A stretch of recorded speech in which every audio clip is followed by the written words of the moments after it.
like, yeah, I'm gonna tell you what, I love this. You know, they know in Jamaica there's a saying, it says, never take sand to the beach. Even if the sand is great, soft, nice sand, you can figure out why you shouldn't take sand to the beach, right?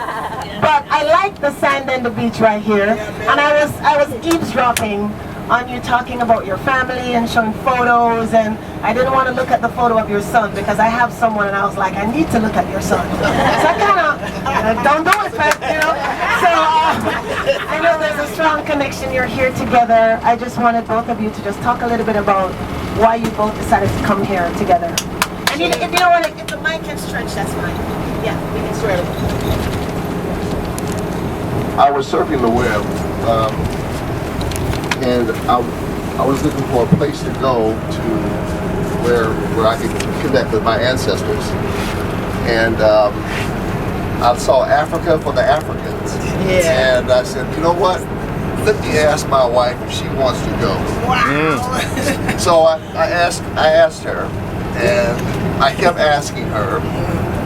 I think I asked her for about 6 months.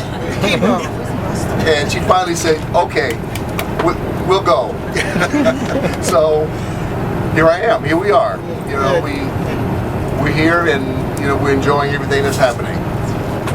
So that's about it. It's great. Okay, let me hear from the lovely Yes. I'm Sharon. Hi, everyone. Sharon. Yeah, I just, I want to thank him for continuing to ask me. Because, yeah, I was not on board. I wasn't on board. I'm telling the truth. I was not on board with this, but I am very thankful at this point that I'm here. Okay, beautiful. Me too. Me too.